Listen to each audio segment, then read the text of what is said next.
He had walked away thinking he made the right choice.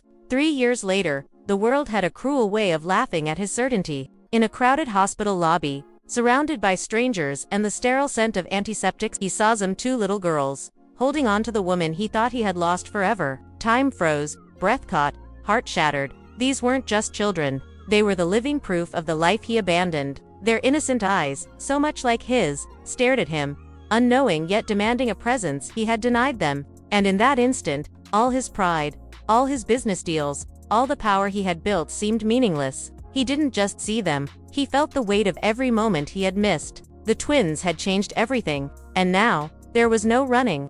No excuses, only the chance to make things right.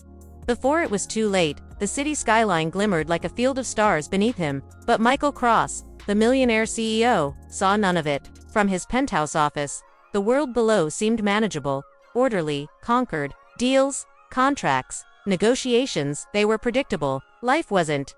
3 years ago, he had walked away. He had convinced himself it was the right decision, telling himself that leaving her pregnancy behind, was protection, pride, safety. But now, standing alone in his empty office, staring at the city lights, he felt the weight of absence pressing on him like a vice. Clara, the woman he had loved, had carried more than a child. She had carried his future, and he had refused to notice. The memory was sharp and sudden. "She's better than you," he had said, words that had slipped from his mouth in arrogance, in fear, in a foolish attempt at control. She hadn't argued, she hadn't begged, she had just walked away, quiet and graceful, leaving the echo of her footsteps, like a wound that would never fully heal.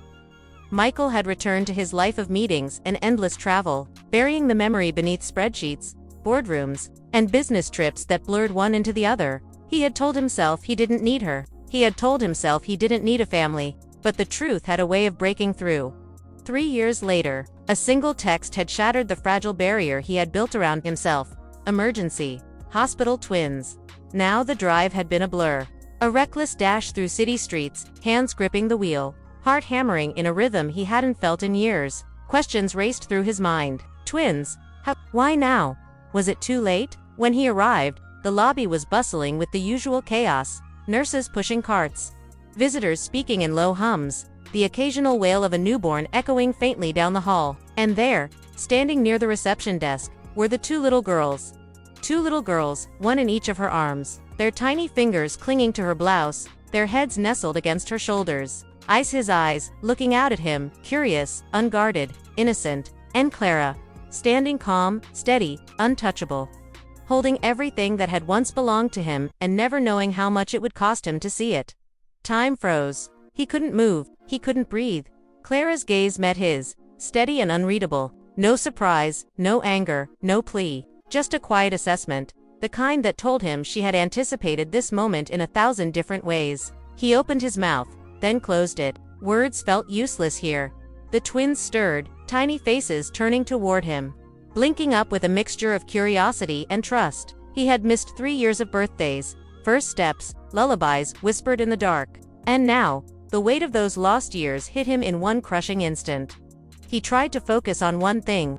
Anything. Names. He had never asked. He hadn't even tried to know. "Emma and Isla," Clara said softly, as if reading his mind. "Meet your father." The words should have felt normal. They didn't. His knees weakened. His voice trembled.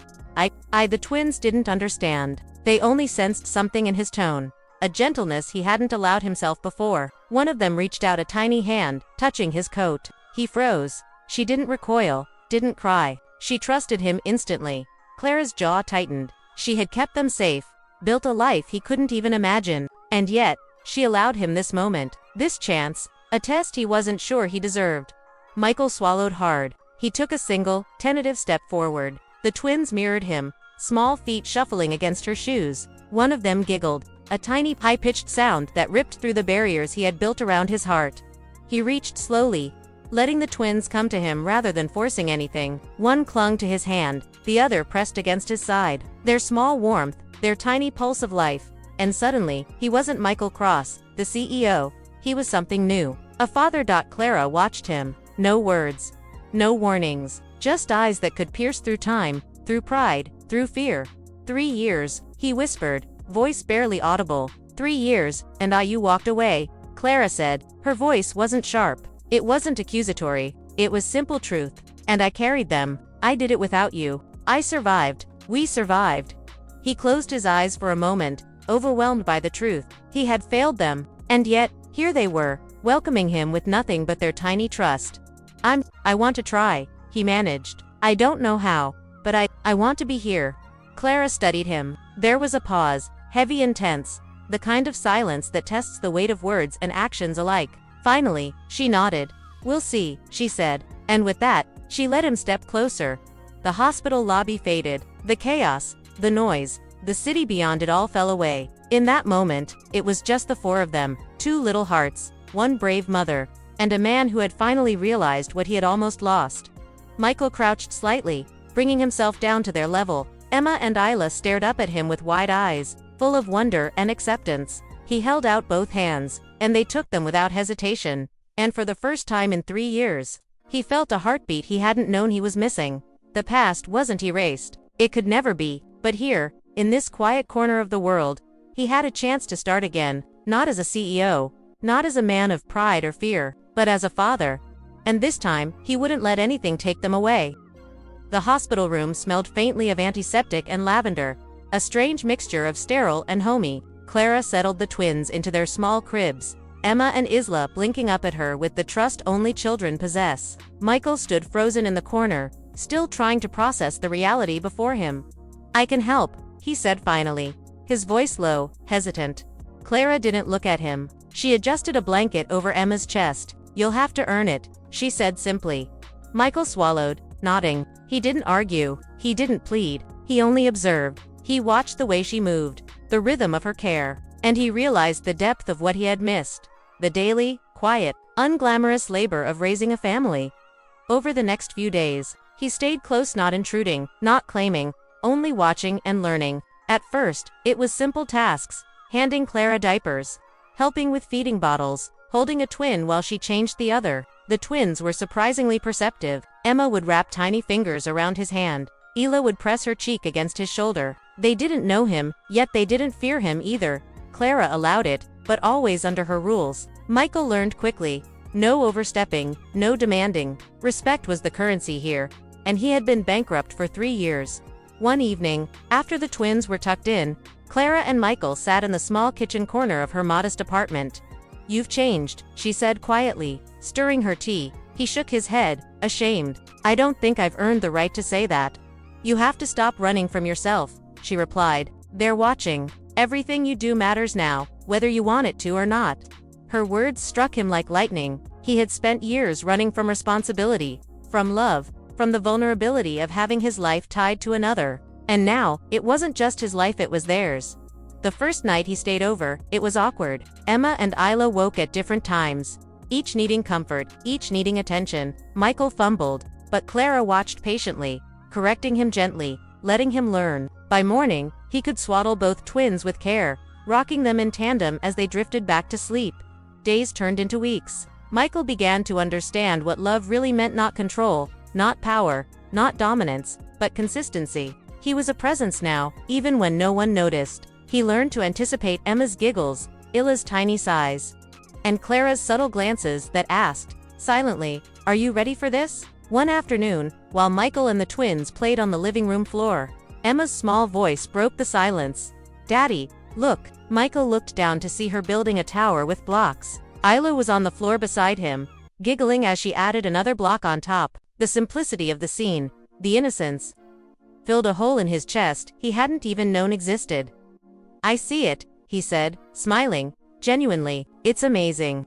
Clara peeked from the kitchen doorway. She didn't interrupt. She didn't need to. She watched, quietly, letting Michael become a father in the slow, ordinary moments that truly mattered. The first real challenge came unexpectedly. A high fever, sudden and frightening, sent them rushing to the clinic. Michael drove, hands steady on the wheel, heart pounding in a rhythm he had only ever known in panic. The twins were fragile in his arms, small bodies shaking, tiny breaths quick and uneven. I've got you, he whispered to each of them, his fingers brushing their damp hair. We're okay. I'm right here.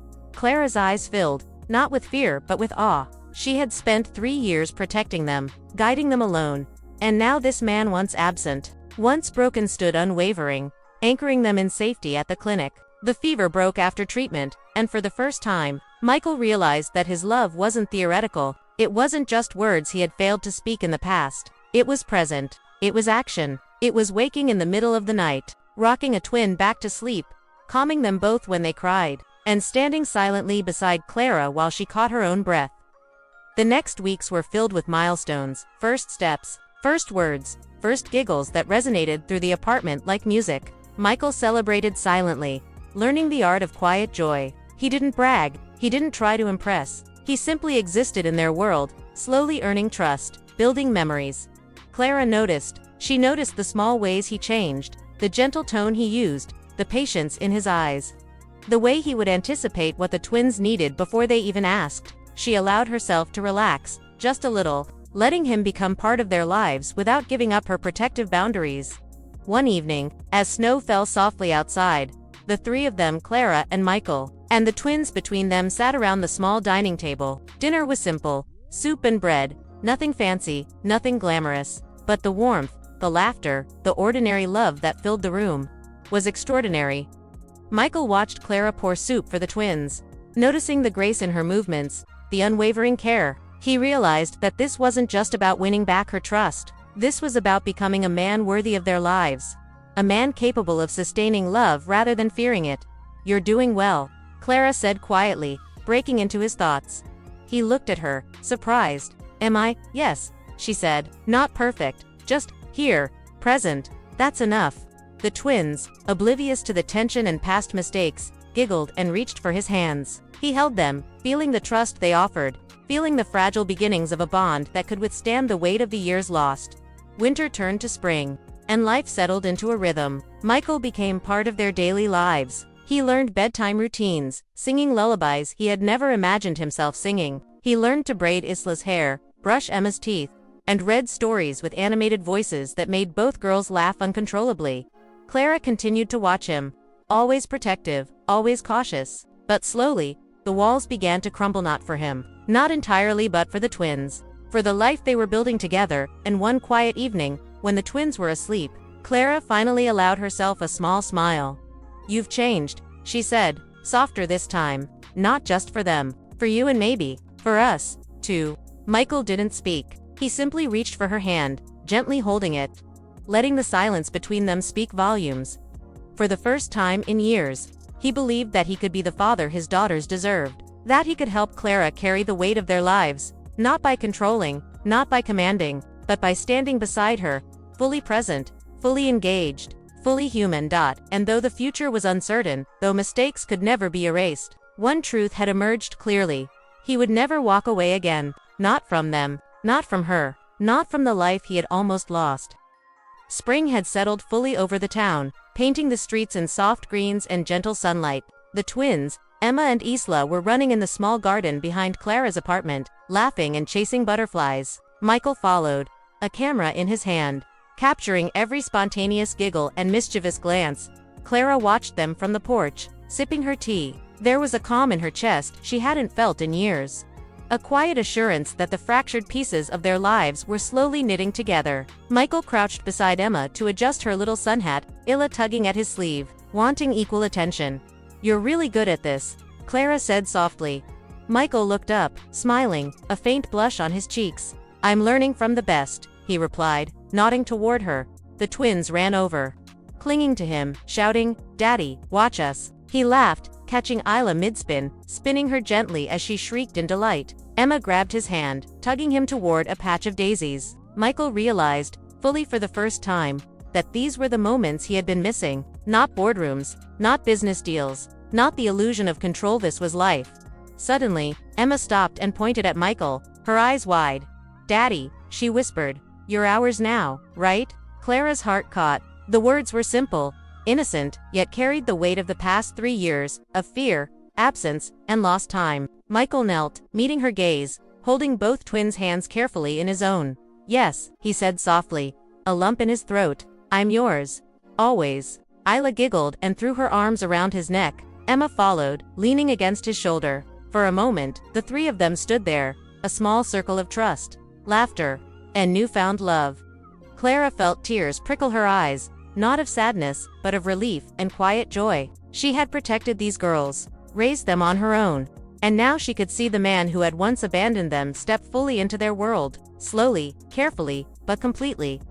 That evening, Clara and Michael sat at the kitchen table while the twins napped. The quiet was heavy but comforting. Michael reached for Clara's hand, and she didn't pull away. "There's something I need to tell you," he began, voice low and steady. Clara looked at him, cautiously hopeful. I want to be more than just present. I want to be part of this family, officially, in every way you'll allow me. I've learned, I've changed, I've been broken and rebuilt by watching you, by watching them." Clara's eyes softened. "You've proven that, Michael, every single day." He took a deep breath. "Then will you let me? Not just as their father, but as someone who will stand with you, someone who will never walk away again." For a moment, Clara said nothing. She looked at him, studying every line of his face, every subtle gesture. She remembered the man who had once said, "She's better than you." She remembered the pain, the loss, the years of solitude. And then she looked at him now, kneeling, vulnerable, yet steady.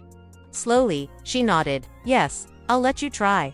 Michael's face lit with quiet joy. He leaned forward, brushing a soft kiss across her knuckles. It was gentle, respectful, filled with promise, not a dramatic declaration, but an everyday vow to be better. Over the next months, life settled into a new rhythm. Michael balanced work and family, learning to prioritize what truly mattered. He no longer measured success by wealth or status, but by the trust in Emma and Isla's eyes, the small nods from Clara, the laughter that echoed through their home.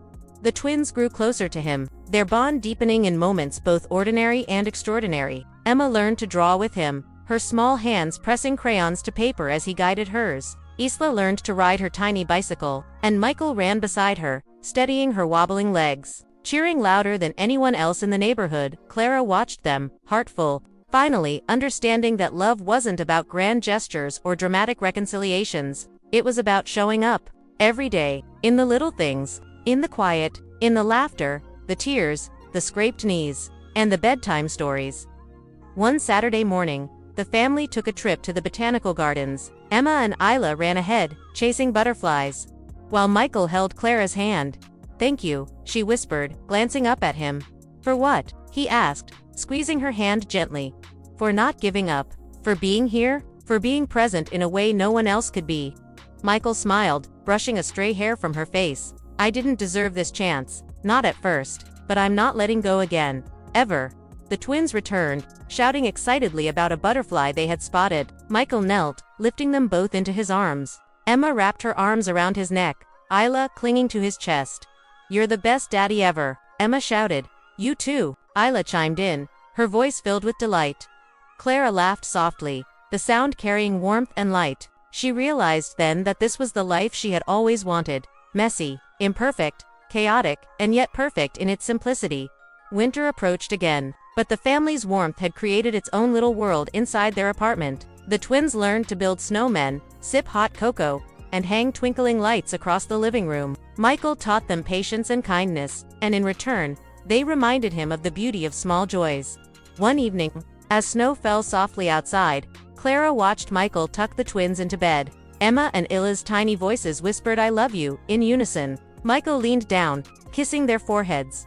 "I love you too, always," he whispered. Clara approached, placing a hand on his shoulder. "See, you're their father now, fully, and mine." Eventually, Michael turned to her, eyes soft, steady, unwavering. "I'm ready," he said simply. "Whenever you are," she smiled, leaning into him, allowing the warmth to fill the spaces left empty by years of fear and mistakes. This time, there were no harsh words, no separation, no regrets. This time, love was steady, resilient, and real. The three of them, Clara, Michael, Emma, and Isla, stood at the window, watching the snow blanket the town in quiet white. The past was behind them, the future stretched out, unknown but full of possibility. And for the first time, Michael felt whole, not because he had wealth, power, or control, but because he had earned the trust, love, and bond that mattered most. In that moment, surrounded by the laughter and small chaos of twin sisters and the woman he had once lost, Michael knew one unshakable truth: he would never walk away again. Not from them, not from her, not from the life they had fought to create together. As they turned from the window, Emma tugged at Michael's hand, Ela followed, and Clara watched, smiling. Michael whispered, "We're a family now." Emma and Ila shouted together, "Forever." And in that tiny apartment, amidst ordinary chaos and extraordinary love, forever began.